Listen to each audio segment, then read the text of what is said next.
हरियाणा की हिसार लोकसभा सीट से सांसद बृजेंद्र सिंह ने बीजेपी पार्टी से इस्तीफा दे दिया है। उनके कांग्रेस में शामिल होने की चर्चा है। उन्होंने ट्वीट कर अपने इस्तीफे की जानकारी दी। पूर्व केंद्रीय मंत्री चौधरी बीरेंद्र सिंह उनके बेटे बृजेंद्र चौधरी ने कांग्रेस अध्यक्ष मल्लिकार्जुन खड़गे के आवास पर उनसे मुलाकात की है। इससे उनके पार्टी में शामिल होने की बात हो रही है। हालांकि चौधरी बीरेंद्र सिंह के बीजेपी छोड़ने की कोई चर्चा नहीं हो रही है। सांसद बृजेंद्र चौधरी ने सोशल मीडिया प्लेटफॉर्म एक्स पर लिखा कि मैं राजनीतिक कारणों की वजह से बीजेपी की प्राथमिक सदस्यता से इस्तीफा दे रहा हूं। मैं पार्टी राष्ट्रीय अध्यक्ष जेपी नड्डा, प्रधानमंत्री नरेंद्र मोदी, गृह मंत्री अमित शाह का हिसार के संसद सदस्य के रूप में सेवा करने का अवसर देने के लिए आभार व्यक्त करता हूं।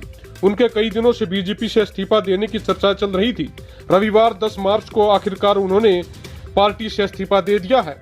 दरअसल हरियाणा के हिसार से 2019 में लोकसभा चुनाव जीतने वाले सांसद बृजेंद्र सिंह को बीजेपी में अपना भविष्य नजर नहीं आ रहा था। इसकी वजह से ये था कि इस बार उन्हें लोकसभा टिकट मिलना मुश्किल था। 2019 में उन्होंने जेजेपी के दुष्यंत चौटाला को हराया था और कांग्रेस से भव्य बिश्नोई तीसरे नंबर पर थे। जेजेपी अब बीजेपी के साथ गठबंधन में है और कुलदीप बिश्नोई बीजेपी में शामिल हो चुके हैं।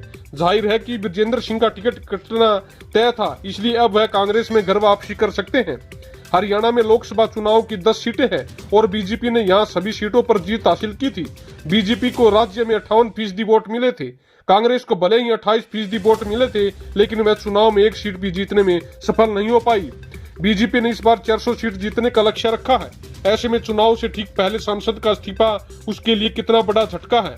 बीजेपी की तरफ से उम्मीदवारों की जो लिस्ट जारी की गई है, उसमें अभी तक हिसार सीट से उम्मीदवार के नाम का ऐलान नहीं हुआ है। ऐसे में ये देखना है कि अब बीजेपी किसे यहां से टिकट देती है। बने रहे चैनल के साथ, मिलते अगली वीडियो में। धन्यवाद।